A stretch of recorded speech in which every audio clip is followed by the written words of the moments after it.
Nah. And that's what happens when you try to juggle too many pools at once. But from here, we'll go ahead and jump into Friday, December 6th, and we'll continue with the Shadow Club to try and move on from there. Let's see, the homework coming up due on Thursday. You have the quiz coming up on Tuesday. Covers the book up to page 49. With the Shadow Club, we went through and had you guys start talking about things.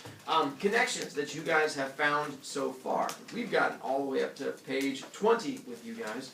But as far as connections that you've found in the book, like I think I went through there and did like on page 16, where it talks about him giving the nickname to Lost in Space, and I connect that to myself, the fact that I give kids nicknames all the time. So it'd be a connection that I could make to me. Have you guys found connections that you can connect to people? Aaron? How you said your daughter like sings really loud. She thinks she sings well. That's Brooke. Gotcha. I think that was on page something. That was on page 7. Page 7. There you go. Yep, page 7. The whole sister singing lousy thing. I can see that. On page 20, it cost almost $200. Yes, the shoes. Yeah. What connection do you have? When I was shopping and I found it was like $1.99. Yeah, that would work. The shoes you got. Wait. Are you wearing them? Page 17. When it says like I run like feeling like speed for speed pickup like yes. the wind. That would work. Nice. Pertain to the same one too. No. Lolo. No. On page 16 where it says he beat everyone he ever challenged, even kids older than him. Yes. I connected that to when I was little. I used to beat everyone. Nice. You were all that in a bag of chips? Yeah, and then I got fat. That happens with age. Aaron. On page 14, Rebecca began to bounce around again and strut across the stage all proud. That's Lily when she sings. The younger Yeah. Karen? Yeah. The younger She Karen. thinks she's all that too. Yeah. Oh my god. That would work. As we can, I'm sorry, I didn't see you.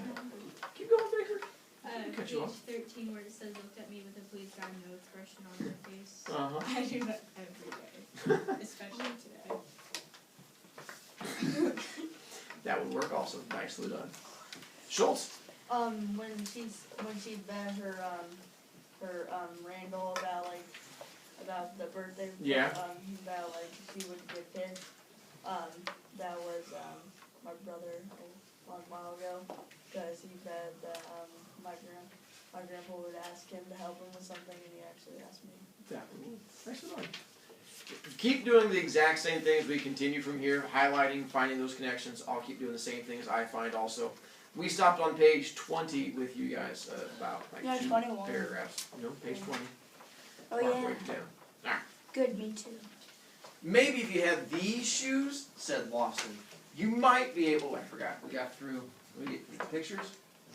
They're going to have you guys doing the highlighting, the marking, the things that are in there.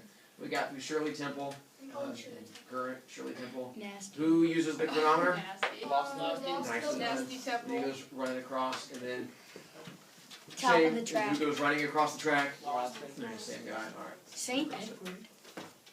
Where's that? Maybe if you had these shoes, said Lawson, you might be able to come close to giving me some competition this year, huh? Maybe, I said. Which wasn't what I wanted to say. I won't tell you what I wanted to say. Been working out? Yeah, I have been. Every spare moment I had. Good. Me too. Every day all summer for junior national running camp. Hey, guess what? What? I might qualify for the junior NCAA championships. Really? Uh-huh.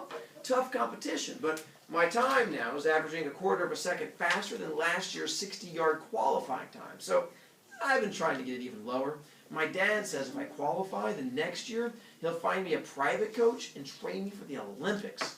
He smiled that I'm better than you smile at me. So, what have you been up to? Me?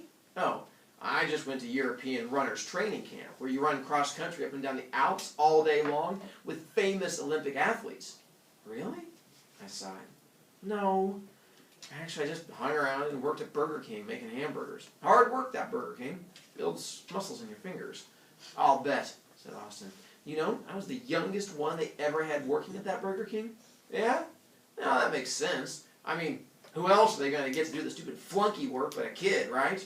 I didn't say anything after that. Well, I got to go change, said Boston. You coming to the first track meeting this afternoon? Of course. Well, get there on time, he said, smiling that crocodile smile at me. They're picking team captains today. I wouldn't want you to miss that. He turned and ran toward the locker room.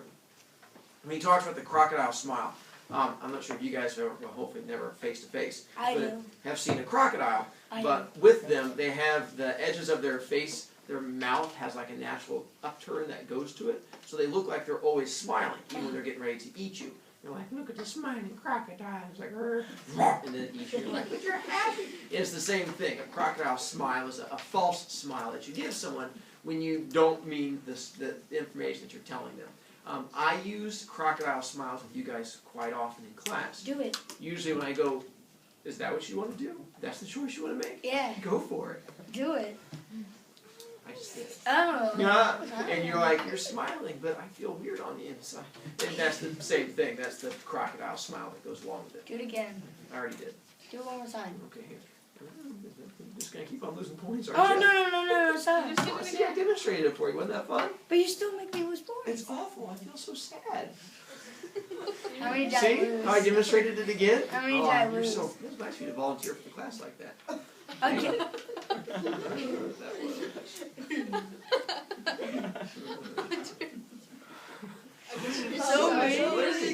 No, I'm actually writing a note to myself for something later. Just happened to work out well.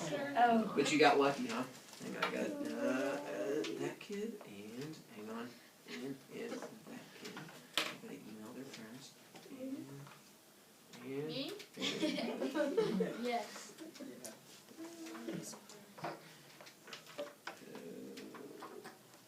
Alright, there we go, sorry. I didn't want to forget that. Team Captain's Day. Already that smoldering feeling was growing. Austin had done it again. In 5 minutes, he put me beneath his $200 running shoes and flattened me like a cigarette butt. You ain't got a chance against him, said a voice a few feet away from me. Standing there, right next to the bleachers, was Tyson McGaw, who, when it came to being weird, was head and shoulders above the rest. Tyson had stringy, greasy hair, a dirty face, and his left nostril was larger than his right because he spent so much time with his finger in it. You don't have to mark that connecting to anybody. No. Nobody much liked Tyson, and he was definitely not the person I care to talk to right now. Not after being humiliated by Lost in Space. Why don't you mind your own business, Tyson? People don't like you spying on them.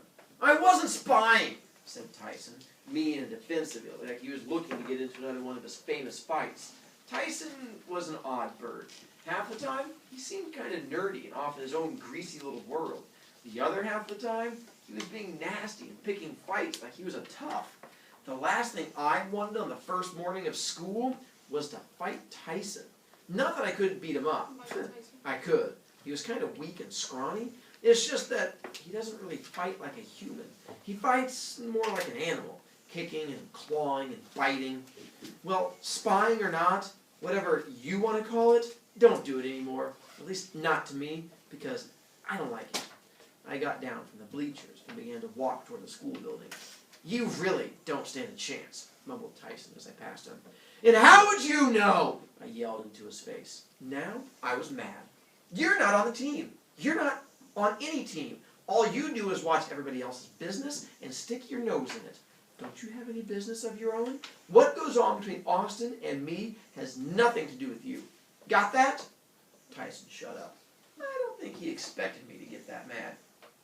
Just get out of my sight, Tyson. Don't talk to me unless you have something decent to say. I turned and walked toward class. Tyson mumbled something nasty beneath his breath, but I didn't want to push it any further. I ignored him and continued walking. As I got into the building, my anger shifted away from Tyson and back to Austin. What burned me most was that Tyson was probably right.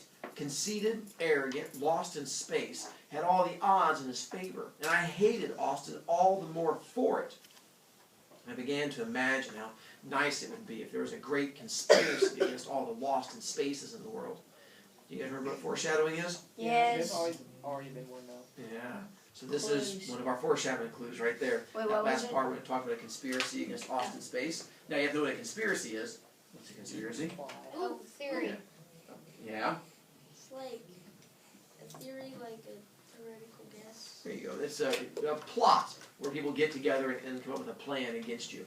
And so that's one of our foreshadowing clues that are in there. Yeah, Could you say that as an example? Like, as long as you can connect it to something. Like I connected the part where it said all the odds are in his favor to Katniss Everdeen. Because, you know, may the odds be forever in your favor. So it's like, yeah, there you go. Now, I want you all to know right up front that this is no namby-pamby team, said Coach Schuler as he fidgeted with his whistle. Once you're in, I don't want you all quitting and joining Little League or a soccer club or something like that. This might not be high school. We might not work out 5 days a week, but anyone who knows me can tell you that I expect hard work. Isn't that right, Jared? Right? I said, surprised that he'd called me out of everyone else. So if you don't want to be here, leave now. In the back, 2 7th graders who in one day had already gotten a reputation of being obnoxious stood and went to the door, laughing. As they left, one of them turned and said, "Adios, Commandant." Some 7th graders laughed. No one who knew Schuler laughed. I circled that one too. The 7th graders with a reputation of being obnoxious. Schuler looked at his clipboard. First of all, boys meet Mondays and Wednesdays. Girls meet Tuesdays and Thursdays. Anyone who wants to can practice with both teams. As Schuler spoke, my mind began to wander. I looked around the gym. It smelled new, but didn't look much different than the old gym. You would think that when a gym burns down, a school would build a nice new-looking one. But no, this gym was a carbon copy of the old one. In each corner of the gym, a different team was meeting, and more were meeting outside. It looked like about 40 kids were going out for track, a few more boys than girls. By next week, that number will be cut in half. The coach never cut anybody, but people just lose interest and drop out. Lost in space sat about 10 feet away from me. He sat in the middle of a crew of 7th graders, already setting himself up to be the team hero for all the new kids to look up to. Schuler flipped a page on his clipboard. As you can see, we have a beautiful new gym. And because of last year's fires, more foreshadowing for you, the gym is completely off limits when a teacher isn't present. The doors will remain locked. That goes for the auditorium and just about every other unsupervised place. I know you've heard it from all of your other teachers. Now you're hearing it from me. He flipped another page. Next, we have something new this year. Something I think you're going to like. A bunch of the local school districts are getting together and have a sort of mini Olympics. And yes, there will be track events. There were various cheers from around the room, including my own. That's the good news. The bad news is that each district enters one team, which means that each school can only have one runner. Various ahs from the group. I kept quiet. I'm sure Austin did too. I felt a knot begin to form in my stomach. Now, before we go down and assign you gym lockers, there's one more order of business. The captain, said Martin Bricker, an 8th grader who had a good chance of being captain next year, but he was the only one who thought he'd make it this year. That's right. This is for old team members only. Here are pencils and slips of paper. When I say so, I'd like all the old team members to come up and fill out a ballot. All you have to do is put the name of the person you'd like to be captain this year. Well, don't we get to campaign? Asked Lawson. No, we don't get to campaign, mimicked Schuler. Y'all know each other. You don't need any presidential debates. There'll be one captain for the boys, one captain for the girls. Boys, vote for boys. Girls, vote for girls. If you're not sure what you are, ask me and I'll tell you. Someone lifted Sarah Dozer's hand and she elbowed him in the ribs. Okay, come on up. Here's the ballot box. And please put the pencil back in the can when you're done. I filled in Martin Bricker's name, figuring it was low class to vote for myself, and I certainly wasn't about to vote for Austin. As Austin approached the ballot box, he turned to me and smiled that crocodile smile that just screamed, "You loser," from across the room. I smiled. "We'll see," smiled right back at him. "When will you have the results?" asked Martin. "They'll be posted on the main bulletin board tomorrow by lunch." The group groaned. "Come on, it's only one day. Now, when I call your name, come up and I'll give you your locker number." Excuse me.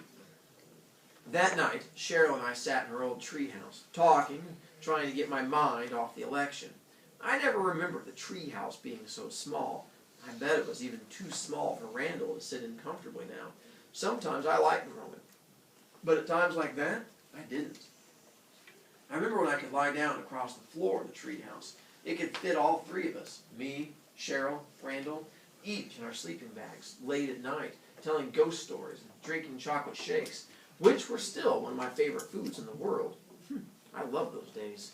Now I couldn't even sit in it without bending my knees. It had been almost a year since I'd been in it. Cheryl only lived down the street, but we never had much of a reason to go up in the treehouse anymore. It was Cheryl who had said, "Let's talk in the treehouse." And I said, "Fine," figuring it would cheer me up. Now, an hour later, the twilight was more twi than light, and the early September chill had come rolling in off the ocean. What else? Keep thinking. I don't know. I can't think of any more.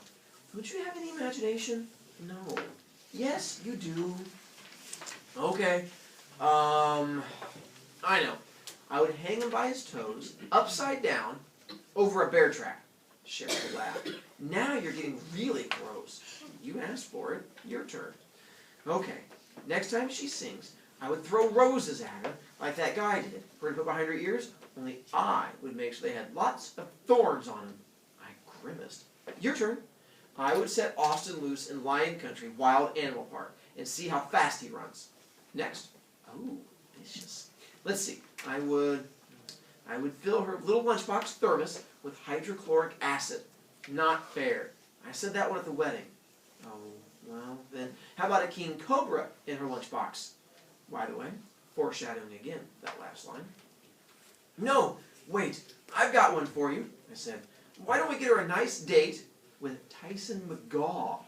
Oh, that's a fate worse than death.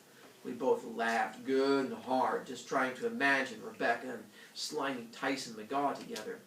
What a match. I can't believe we're really this nasty, I said. But isn't it fun? I guess it was. It was sort of like watching those horror movies. Sure, they're sick and gross and bloody and all that, but everyone still loves them, right? I mean, it's not like we're really doing anything to them. We're not really mean and terrible. It's just a game. Everybody has someone that really irks them, and there's nothing wrong with pretending, right? Wait a second. I just had a brainstorm. We'll pay some bozo to pretend to teach Austin to walk on hot coals, and when he finally goes for it, he'll burn off his feet. So much for running. You're awful, laughed Cheryl. Then she stopped laughing and thought for a moment. Without the sound of our voices, the night seemed very quiet. I don't think I heard as much as one cricket. Hey, wouldn't it be weird if any of those things actually happened to Austin or Rebecca? Like somebody up there was listening? More foreshadowing? I'll make sure I keep my eye out for bear traps, I said. She laughed. I could barely see her now, in the shadows on the other side of the treehouse. Like I said, it was small. I could feel her Reeboks touching my Nikes. I wiggled my feet. She wiggled back, and then we stopped. So we got most of the way there. You have 20 more pages you'll have to get through for Tuesday, and you're going to get through the introduction of them starting to do the ideas for their horrible, horrible things. Wait, is it just them or is there more people? Oh, there's more people coming. There is? Uh-huh. How many pages is this?